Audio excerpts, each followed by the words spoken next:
the sound of the beast. Whoop, whoop. That's the sound of the police. Whoop, whoop. That's the sound of the beast. Step into a world there's no All of them awesome. Jack. No MC can tell. I just want to ask you a few questions. The first question being about the decriminalization of hemp cannabis. I know this is something that you feel very strongly about. I'm going to actually go ahead and read a song lyric where you exemplify I feel strongly about this. All right? On the East Coast every year, while California's selling that high grade everywhere. It's crazy how the East Coast considers herb the enemy, while on every corner in LA is a dispensary. The country's been split. Why would a natural harmless herb lead to a felony? How impactful do you believe the decriminalization of hemp cannabis is to your community as well as the hip-hop industry? You know, you just said it right there. That's from a song called Drugs Won. That's right. Where the chorus is, they declared a war on drugs, but drugs won. And I was really going across the whole gamut. It's like, you know, pharmaceuticals, the opioid epidemic, this kind of thing. But when it comes to when it comes to marijuana, which is thousands of years old in terms of all cultures, spirituality, science, philosophy, agriculture, obviously, across the board, civilizations have said this is a harmless, helpful herb. Now we get to the United States, or we get to European colonialism and the criminalization of whole people, and this is where marijuana becomes criminalized. It's because we use it. So, like it's sort of like if we was using oregano, okay, like that, they would find a way. If oregano was making us more creative and more relaxed about ourselves, and even more insight into ourselves, they would have outlawed oregano. Anything that helps us to be more like us is what's outlawed in a colonial society. So the legalization of marijuana is really one more step in the crushing of colonial culture, which is trying to criminalize us for everything we do. This is what slavery was really all about, in the sense that I had something that was good for me. I had something that I grew, I knew what it was good for me. Now you want me to be addicted to your version of my self-medication. I go right to the tree, pluck something. And it's not just about marijuana. I can lick the back of a frog and start seeing my ancestors. I got a thing called peyote. I got ayahuasca. I got mushrooms. I got all of this stuff that takes me outside of this whole thing and puts me someplace else that's real. And I bring back real results. That got to be criminalized in a colonial situation. So for me, the legalization of marijuana is a defeat to colonialism. It's one more brick, one more knock against that wall of colonial culture, which is trying to criminalize indigenous culture. Which area, which filter that you have a lot of filters, which one do you feel on a personal level has had the strongest impact on your people from what you have seen? Hip-hop. Hip-hop itself. I'm from 73. 1520 Sedgwick Avenue. Hip-hop started on my block. Okay. I'm starting from right there, and it wasn't even called hip-hop then. It was just the way we were. It's how we acted. It's just the way we were. There wasn't no hip-hop. The word didn't even exist, nothing. We wouldn't get this word till like 76, 77. Love Bug Starsky, Busy B would start saying hip-hop, and we would get this word. But hip-hop, this has been the biggest impact, and people sleep on hip-hop. Hip-hop is the most underrated event of the 20th and 21st centuries. Our parents prayed for something. As the 60s civil rights people, okay? Let's say Dr. King as the figure for the 60s civil rights. Dr. King has an I Have a Dream speech, okay? And then with him, you have Stokely Carmichael, you have Malcolm X, you have Medgar Evers, you have all these different people, Fannie Lou Hamer, all these different people fighting fighting for justice, same kind of situation. It's impossible for them. The government is our parents against the United States government, who is actually trying to kill you and have killed some of you. So, okay, this is it. Now, we pray to something. Our parents pray to something. That something, whatever it was that they prayed to, okay, the very next generation, not a skip a generation into, and the people who were praying, Rosa Parks, even back to Garvey, but I'm not gonna go that far back. But everybody who was praying, okay, for a way out of this, something answered them. In the next generation, the very next generation was us. Kool Herc, Flash, everybody. The very next generation, the generation that Dr. King was talking to when he said, I have a dream, was us. Okay? The most impactful thing that then went down was our parents' prayers were answered. Dr. King, his last thing, we talked about this, probably, about Dr. King's last program, okay, his last hill of hope he wanted to climb, was the economic piece. He said, we got to get economics. Black people need some money. We got to come out of this poverty. That was Dr. King's, his mission, had he lived, would have been for strong economic legislation. Black folk got to open up these banks, open up this land. Let's come on, we need some wealth here. That was his last piece. The very next generation would create a $10 billion annual industry for 30 years. Okay.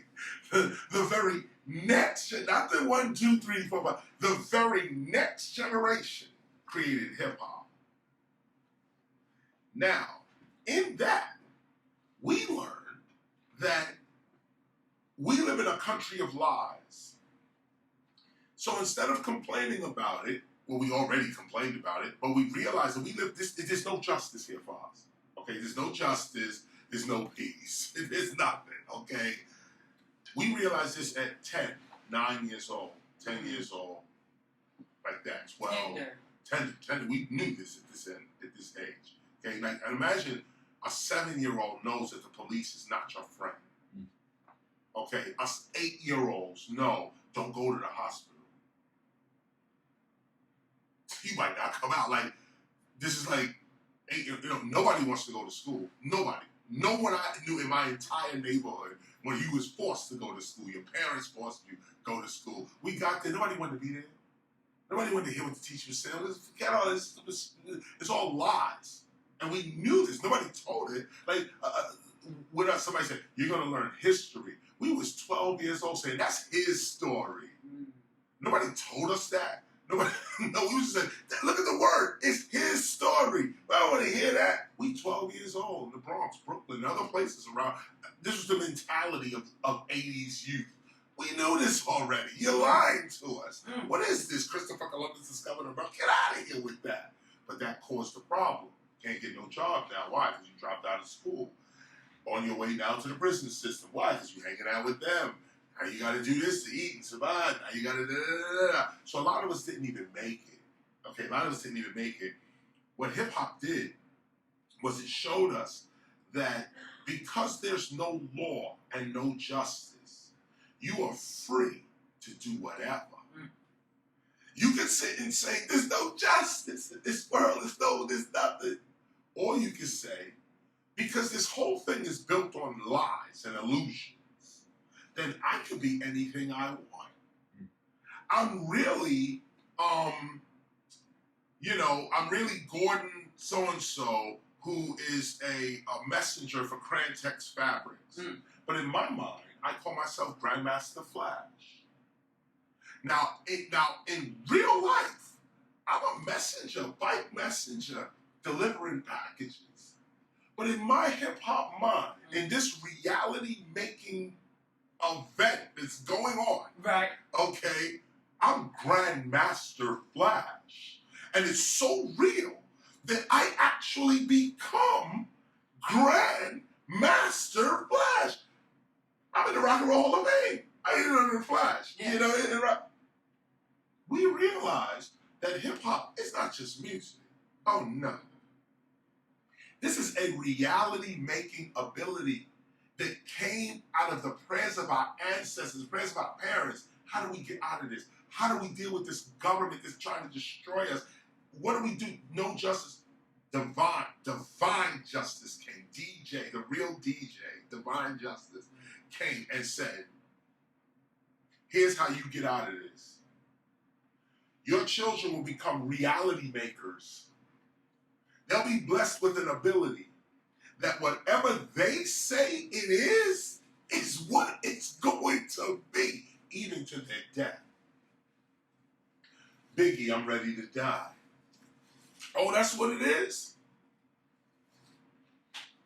Tupac, Machiavelli, who Machiavelli as a philosopher faked his death. Anyway, but there's Tupac with Machiavelli. KRS, criminal minded.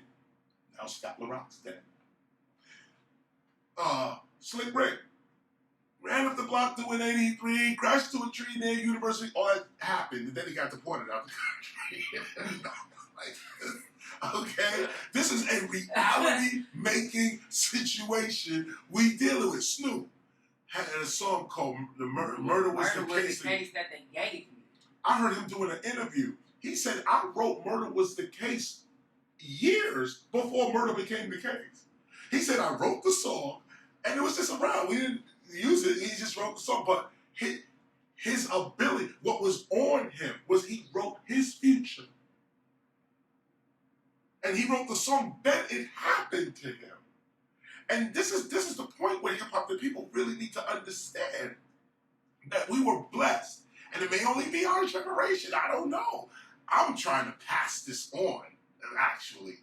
But we were blessed with a reality-making situation. So even though you live in the South Bronx, and it's corrupt, make a record called the South Bronx. And it will not be corrupt anymore. In fact, the more corrupt it is, the better it is for you. You can sing the tunes of craziness because you live in madness. You live in, so instead of dying from this crack epidemic that hit New York who knows? There's nothing to describe crack. Okay, nothing. Okay, that was just an epidemic that just hit New York. Okay, it is an epidemic. Here's a better example. Make a rhyme about COVID. That's hip hop. And this is what it. That infectious. Yes, that quick. That infectious. This is it. Make something about how these government stimulus checks kind of cool, and how like just rhyme about. I got a chance to reflect on myself. I know COVID is affecting my health, but I got a chance to reflect on myself. Some craziness where you can. That was the hip hop site. They're locking me up for no reason. So to go to prison is a badge of honor amongst my kids, my crew. When we come out, I'm good. So I want to go. It's the oldest example we have of this in history is Christianity itself. It's Christianity itself.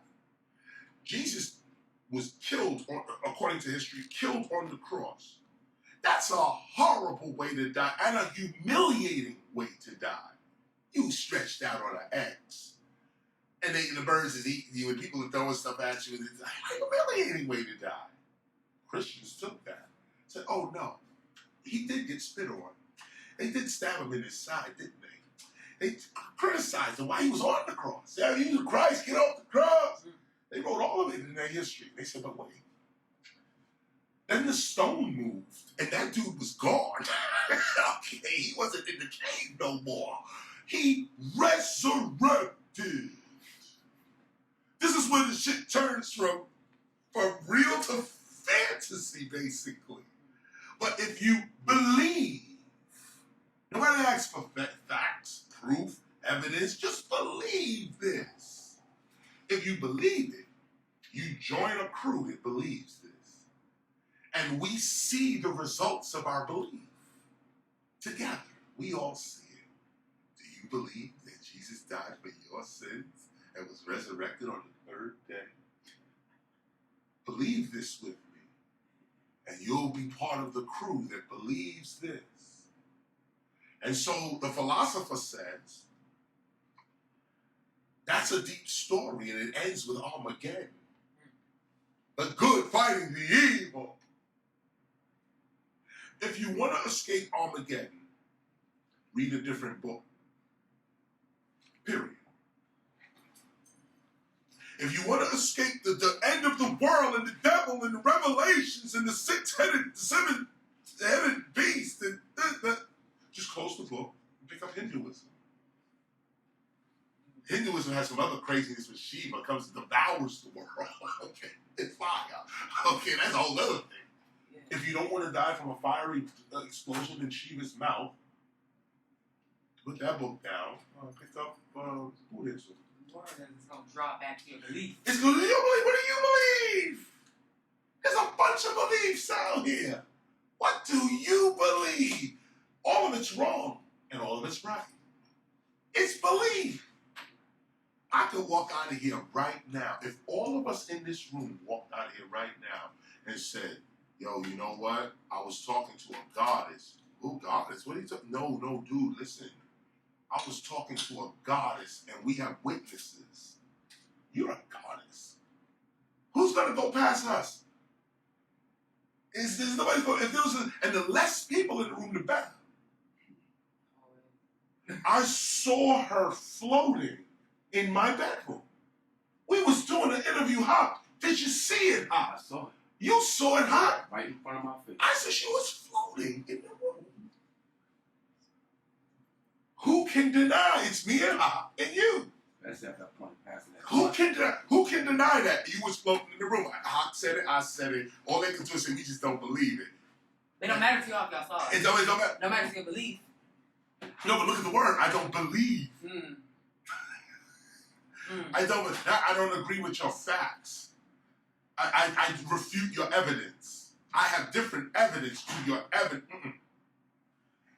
Do you believe me? No, I don't believe you. Well, why don't you believe me? Because I don't believe you. And we all believe. And we just believing. And we just keep going. And no one's touching the real, the actual table right there. No one's looking at that.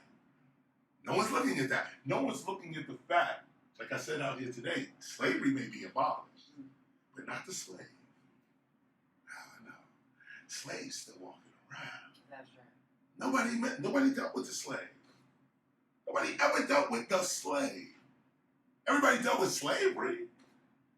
You know, we got all type of constitutional everything, but there's slaves. Slavery and slave are two different words. Two different etymologies and two different meanings. We equate slave with slavery. They say, those who are in slavery are slaves, and those who are slaves are in slavery.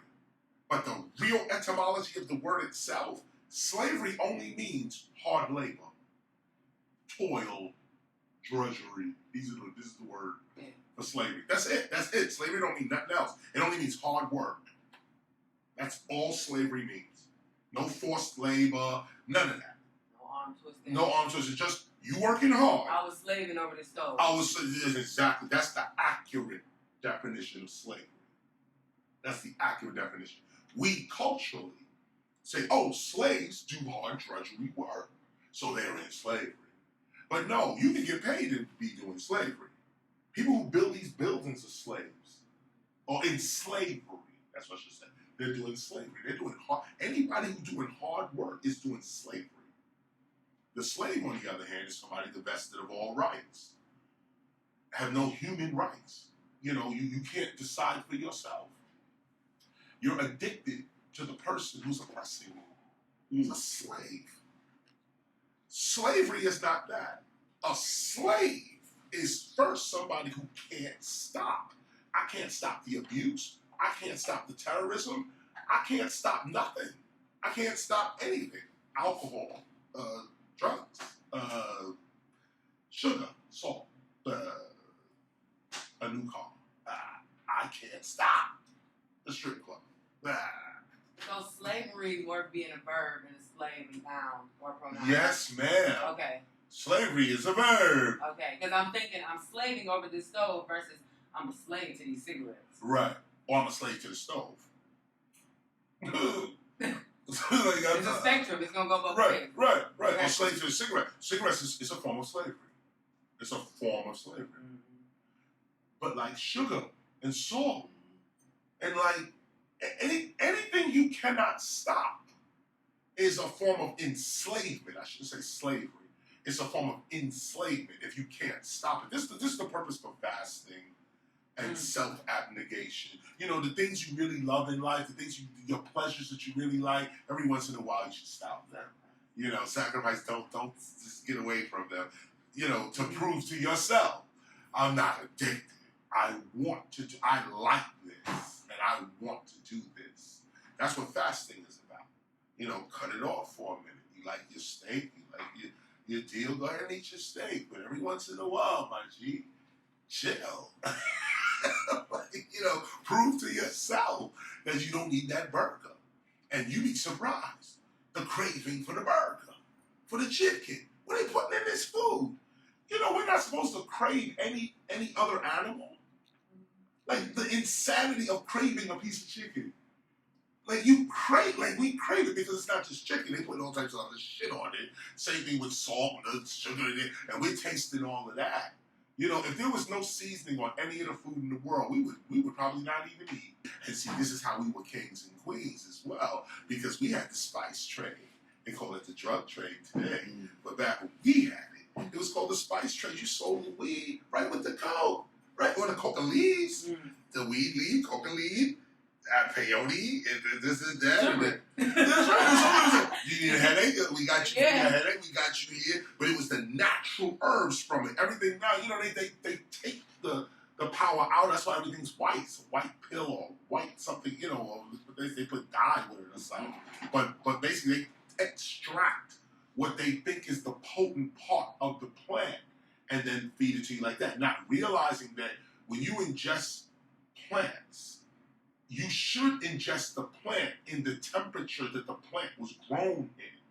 Like, you know, people who smoke weed should smoke weed in weed environments. Like, weed is in a wet, hot, damp, basement type, swamp type, right. Florida type environment. If you get a chance, try to go smoke in the swamps or smoke in humid places. You get the whole effect of the plant on you. You know, now I don't mind smoking in the cold. Colorado got some nice green, but it's out of place. You're dealing with a tropical deal here in Colorado. Like, come on. Yeah. You know, but this is the point is that, you know, we used to control our spices. That's what they were. That's what they originally were. Spices, because you just don't smoke weed. You drink it. You put it in food. Like, I mean, you know, the whole edibles industry is out of control. Well, we was doing this 10,000 years ago, making all types of butters and all types of things, and not just with weed, with everything. Even things that ain't even in our circulation right now. You know how many herbs and roots we're not eating? Not ingesting? You know, like nature makes everything. Like everything. Nature makes it. There's an herb that will probably make us live to, you know, 100, 200 years. You know, the infinity herb. You eat this and you live forever. And it's really like that because the pharmaceuticals, they're blocking us from knowing this and giving us this. And what's so great about marijuana is that the people fought for this. The people fought for this. And this is a real people's movement. Government can't control that on no level. Okay, they can front like they can. Monsanto can come in and buy up all the weed. Like this is what they're doing. That's why weed has no more seeds in it. Because they don't want you to grow it. When I was growing up, we used to get weed. We had to fight. You had to crunch down all these seeds would be coming out. We had to scrape these seeds. And even on the West Coast used to produce nice bud and had seeds in it. Now you get your weed, no seeds. Now, what happened? Every plant grows has seeds. So we hitting the genetically modified weed? I need my own farm. And this is where sovereignty comes in. And this is also where the whole conversation with the legalization, bringing it right back to your first question, the legalization of marijuana, it leads to this. It leads to sovereignty. It leads to land ownership. It leads to entrepreneurialism. It leads to freedom. It leads to your own laws on your own land with your own gross domestic product. It leads to nationhood. And this is where people, oh no, wait a minute, maybe not. But guess what? Since the Black Lives Matter movement, and not because of that, but you can label this era, the Black Lives Matter era. Okay, since that, a lot of people have been turning their heads. Guilt is a terrible thing, but very useful. You know, it's that a lot of people have been turning. What do you think this whole Juneteenth thing is about? Did they really give two shits whether slaves are released? George Floyd on the ground there was just about the final straw, and it's not. It was the final media straw. White people said, yo, I don't even want to associate with white. And this is what it is. I don't want to be white. Because there's real good people in this world. White, Asian, anybody looking at what your color, there's good people in this world that's like, of all nationalities, just want to live, do right, raise your kids, get some money and chill. Everybody want that, okay? It's not a minute few. It's talking about race war and you're black and I'm white. That's an idiot, okay? That's just a straight idiot. But guess who runs the country? Idiots. And the point of the matter is, smart people don't run for office. I'm going to be penalized for saying that. But it's the truth. Smart people don't run for office. If you smart, you be like, why would I want to be the mayor? Why would I want to be the president? Why would I want to be any of these things which clearly ages you? You got to kill people. You got to lie. You got to run up in countries. You got to be responsible for who dies and who lives. You got the people I love. I want a job that relaxes me. But this smart people want that. Smart people want their own farm. They want to live somewhere out in the city. Smart people just want to raise their kids. We need more smart people in government. But smart people don't join governments. This is our problem. Community leaders, revolution only works for those that participate. Every community leader succeeded. Dr. King and Malcolm X are the minorities. They was assassinated. But they show us that to make our children afraid. But the movement, there's so many revolutionaries that got so paid and living in Ghana now on the acres of land, just living in Ethiopia, just chilling, quiet. You ain't got to see me on MTV. You ain't got to know that I'm chilling. But I fought the revolution, and I won in the 60s. Now I'm living in Greece. Now I'm living in Europe. Now I'm living maybe here in America. And I'm now in the Fiji Islands. And you don't hear about that.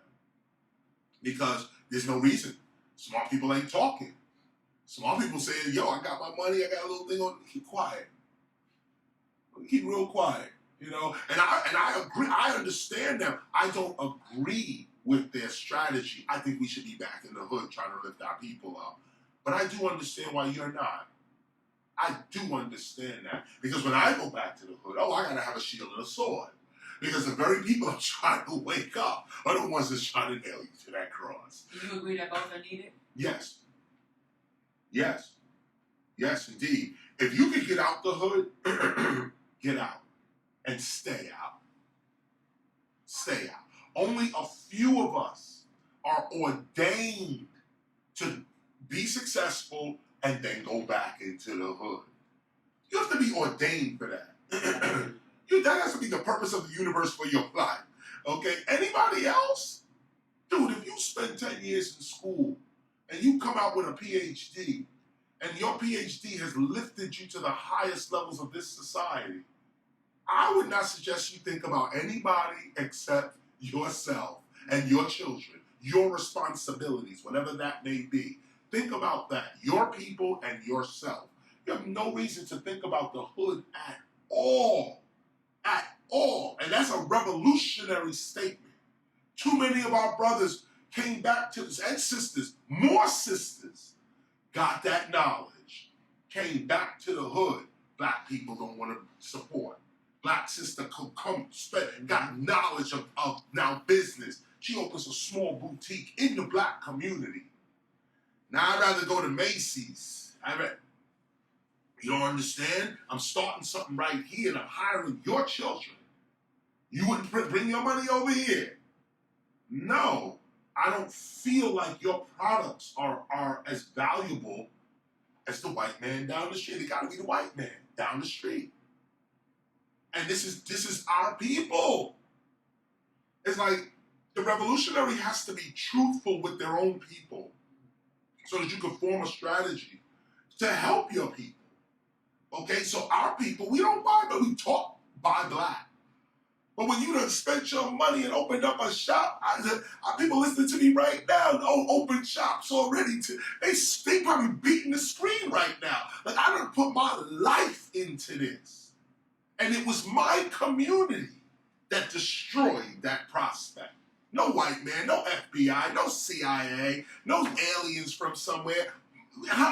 Dude up the block. Bobby, him, Shaniqua, her. Yeah. Up the block. Yeah. Okay, damn. Don't wanna participate. Don't. Now here's the flip side, okay? Now here come the Jews. Listen, man. I respect your talent. I know you went. What school did you go to? My brother went to the same school.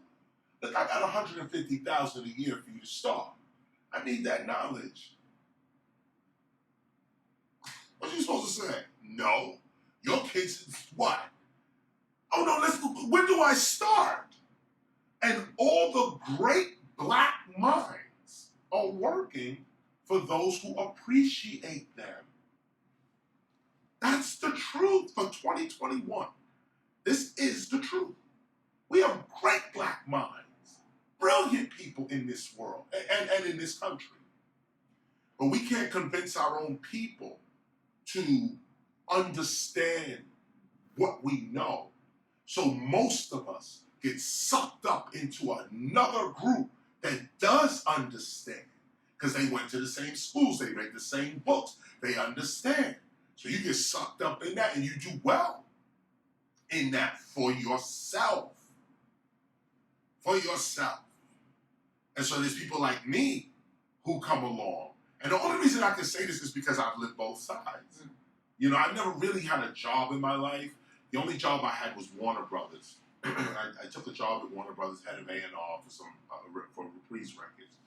And I saw right there, you know, I saw it right there. Expense account, credit card, health insurance, nice check coming in. I'm living in Cali. Oh, it's great. But you have to put your soul on the line. Some dude tells you when you can eat.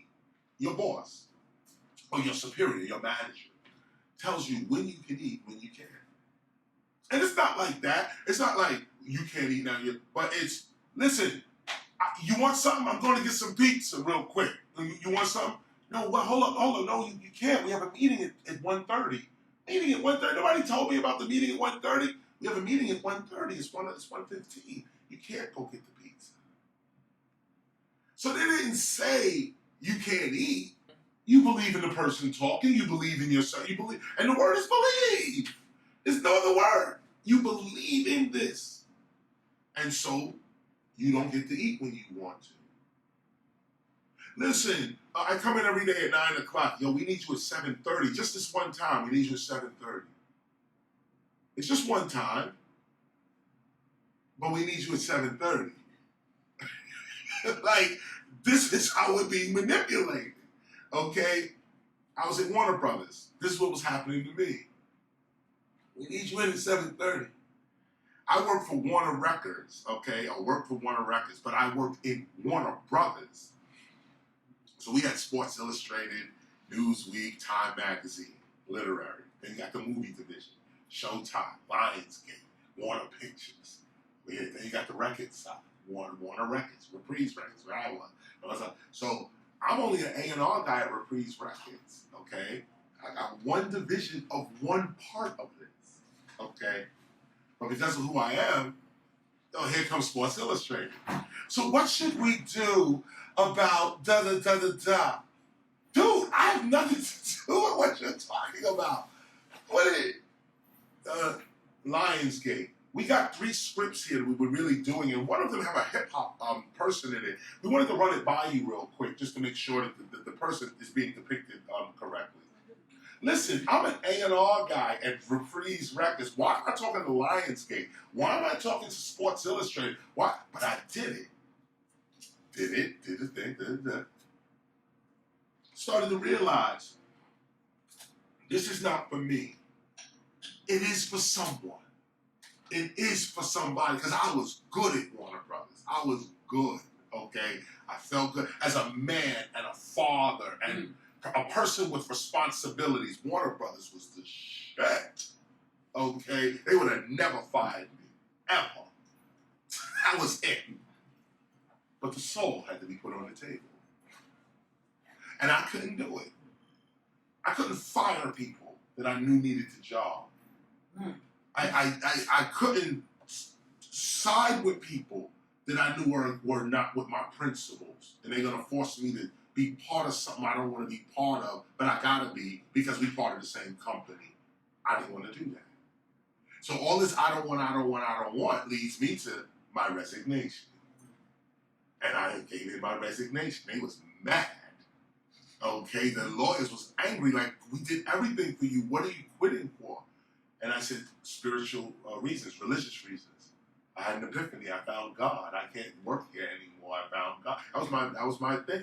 Did you say that again for Christians out here, okay? God creates good and evil. Yeah. And you can't ignore that. No, It's well, in the doctrine. but many do. See, what you said was a very profound statement right there. See, we look God good. God is good. Oh, no, wait. God creates good and evil. So what is the devil, really? What you gonna do with that? Right. That's a dot question to the camera, to everyone. What do you do with that? That there's an intelligence in the world that is above good and evil and creates good and evil and fights against good and evil. Fights against good. It fights against evil. Some other consciousness has no conception of right, wrong, good, evil, just is and balance. Is and balance. Now we come with right and wrong. And I think to that point, I suggest folks just find their place between that good and evil. If you want to get your PhD and leave the hood, or you want to come back, you have to find your place between that corruption and that safe space. And you got to be real with your place. That's right. You got to be real with that, because if you are not ordained to go back in the hood and educate your people, you will get hurt. And if you are ordained and don't go back to teach your people, you will get hurt. So it's like you do have to know your place and know who you really are. Know who you. I felt good leaving Warner Brothers and returning to the hood. I went right to Harlem, actually, and did a 2-year stint, a mentorship at Riverside Church in Harlem at Columbia University, right there. And we were mentoring young men in the hood of Harlem, when it was a hood. It was actually when gentrification just started, but it was still a black area Harlem. And we was teaching these kids like how to avoid this, and not only how they should avoid, but teach others how to avoid the traps that were coming to them. And it was me, we had a police officer, an athlete, a track runner, and a minister. And I really enjoyed that look. It was me, a cop, Louis Maldonado, and a minister, and a marathon runner. This is like all the archetypes. This is the archetype, right? It was It's like perfect dynamic. And we were talking about 15 kids, each of us, from hardcore perspectives. The cop would come up and say, we don't like you. It's a Latino cop. He says, we don't have to play games here. Okay? You're a criminal. Like, what do you mean I'm a criminal? Look, if you can't show me right now, you in school, you got a job, you know, He ran down a whole list. said, you're a criminal. Everybody, this whole thing is criminal. And that's what I loved about Eddie. He brought you right there, and we were all playing a role. But we all played our roles out.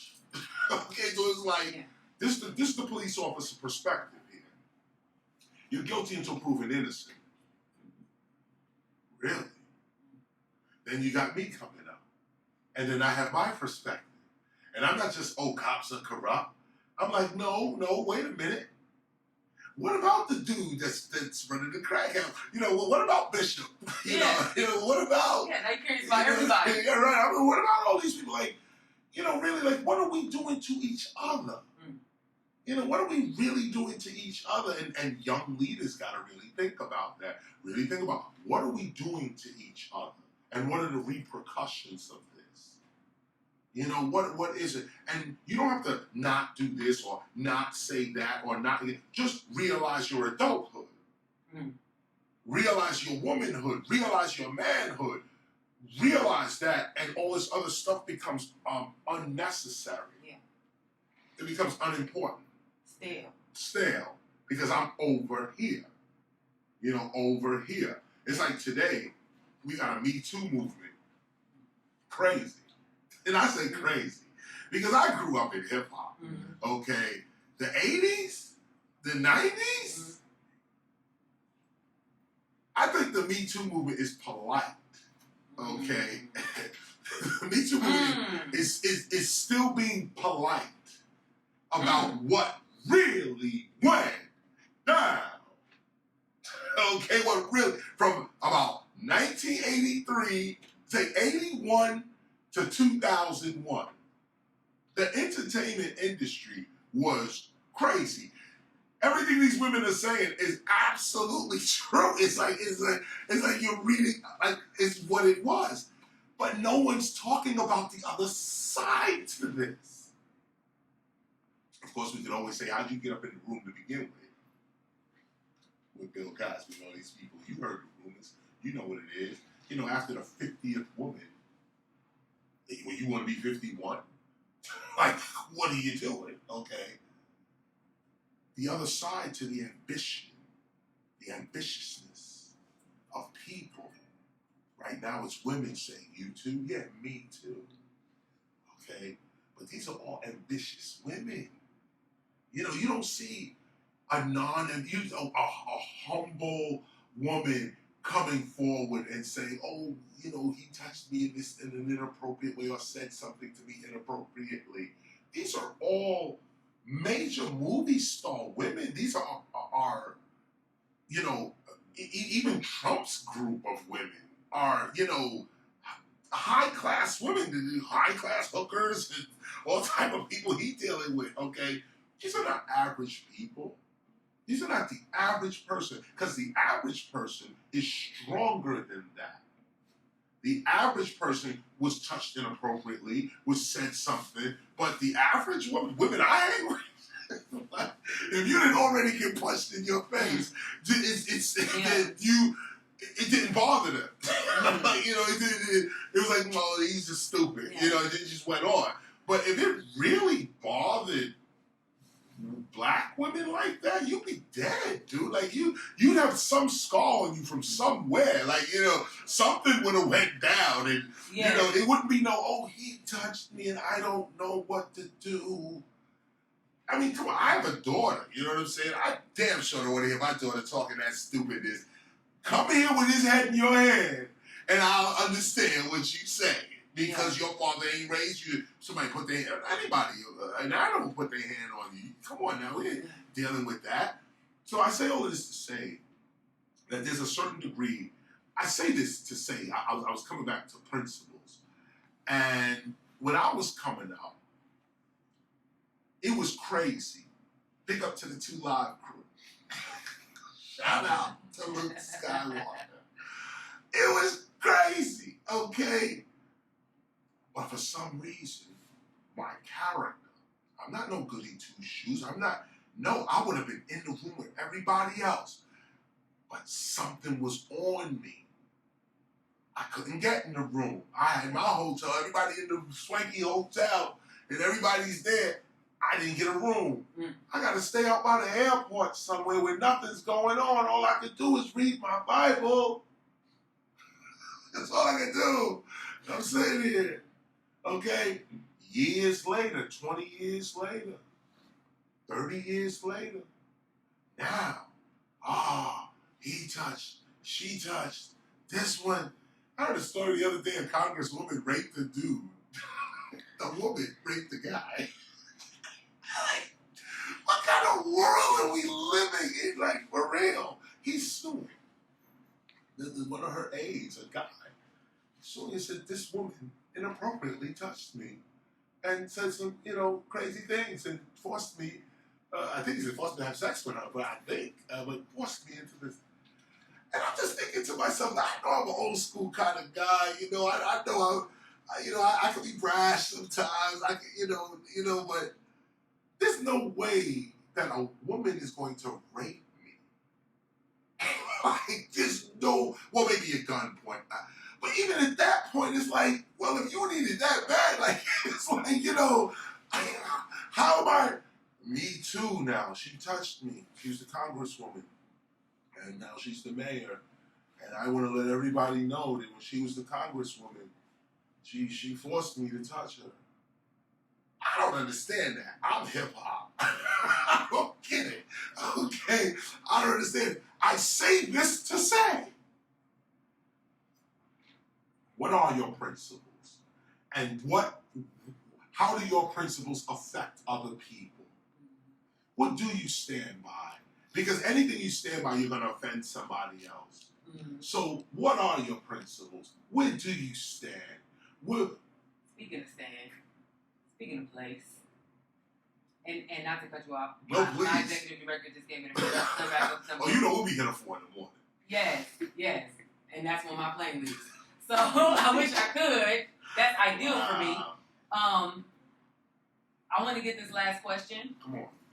This last question is a little. It's not derailing to the subject because that subject is very important, but it is kind of off the record.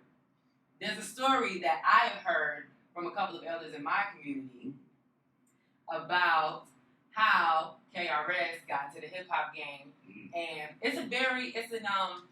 I guess I don't know if tender is the right word to use for it, but it's a heartfelt story for me. It's a heartfelt story for me because I related to you on this to this respect. So I was told that there was a rap battle going on, and you were there. And please correct me if I'm wrong. It's an awesome story, and I'm still gonna think about it even if you debunk the theory. But I was told that you were at a rap battle, and the brothers were battling, and you found it funny. Right. And you were, he getting him, this, that, and the third, and they called you out. Right. Yeah. And you had to put on your breastplate of righteousness, and you had to hop in. Yes. Can you confirm or deny? Yes, I can confirm. It wasn't how I got into the industry in that way, but it was the beginning of my name being known. This is Millbrook Projects, the Bronx. All right. 132nd Street, Millbrook Projects. All right. There's a little park right there, and there's MCs getting it in. And it's about 1984. Paint it for us, please. And they are there, and it's it. And they rhyming and doing their thing. And remember back then, the rhymes used to go like, they say, like, I'm Super Bob Ski, and we are the Treacherous 3, and we gonna rock you right now, and we are gonna show you how, because we are the best. That's how they were rhyming. Okay? And I was rhyming the way I rhyme right now today. Okay? And it was like, we are the 3 MCs, and we are gonna show you this. And they were battling, just going back and forth. So they was rhyming like, I saw you at the club late at night, and your skills were not tight, so you got to. And then they turned over to me and was like him with those bummy pants, and you're trying to get in our debt. And I was like, yo, what the hell is this? I was screaming, ooh, like that. And it just thrusted me right out to the thing. And I hit him with the That's All single That's all. That's it. Single, no more, no less. It's the whole rhyme. Hit them with that. And they never heard it stop. The people around never heard 16-bar rhyming. They never, these terms, these are the first time these terms are ever being heard or heard or seen. Rappers didn't rhyme 16 bars. We're the first to do that. The whole concept of 16 bars. The 16, 8 chorus, 16. That's our production. That's Boogie Down Productions. That's Said G from Ultramagnetic MC. This cadence, and the reason being was because the drum machine would record in bars, 4 bars, 8 bars, 16 bars, even 24 bars. The drum machine. So we made our beats 16-bar rhyme, 8-bar chorus, 16-bar rhyme, 8-bar chorus, and that's where the 16s came from. Off of that, I was rhyming in double time. Kumo D was the king of it at the time. Never going, getting going, always going, never go. Always coming, never going, getting crazy, never lazy. That wasn't Kumo D. I think that was Fantastic Five or somebody. But Kumo D had the style. That was that like that. And I wasn't doing that style. I was doing just like we rhyme today, which is now, it's like everyone rhymes like this. So it's like I'm not special anymore because it's like you have to go back to like songs like Poetry of Criminal Minded, 87. The rhyme style of poetry was the style I was doing 3 or 4 years early. I just got it. You've been blinded. Looking for a style like mine, you can't you see what you just said there? Looking for a style like mine, you can't find it. That cadence didn't exist. That cadence. It would have been like, it said, looking for a style like mine, you can't find it. It would have been like, looking for a style like mine, you will never find it. Rapper's Delight. I said, you know, that's how my father explained to me when he came to New York and discovered hip-hop. He said to me, I savored it and I ate it up because there was rap. People were rapping, but it was like, you know, Rapper's Delight. And there wasn't that. The Boombap wasn't there. The 16 bars wasn't there yet, you know? So that's what they had to go off of. And he heard that flow, that rhythm, that vibration. Yes. Of course, resonated with that. Of course it did. And, you know, and he for gave 15 it up. minutes. Rapper's Delight was 15 minutes. That's a 15-minute record. The short version was 7.5 minutes. The short version. Okay? 15 minutes spitting the raw. And you see how they were rhyming.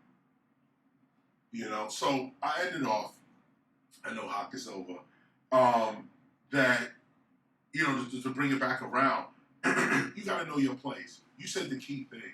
You have to know your place. And that's the hardest thing because we make ourselves up based on what we see around us. But at the same time, you have to make yourself up and not be what you see around you. And this is the dynamic. It's like a tornado. A tornado is made from the environment, but it's not. It's like tornadoes made from the actual wind. Like it's made from the environment. But when it's made, it ain't nothing. It ain't like nothing the environment is dealing with. In fact, it's taking up parts of the environment now and doing. That's how we have to be, like tornadoes. Marcus Garvey said, "See me in the whirlwind." You know, catch me in the whirlwind.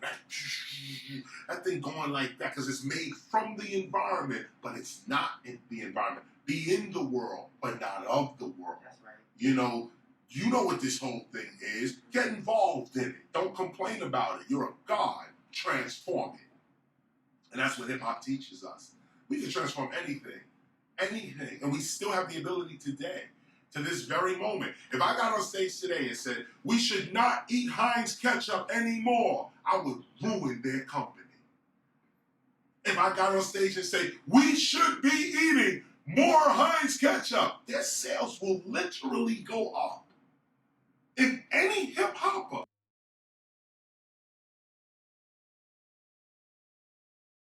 any of us have the power to say, nah, that's corny.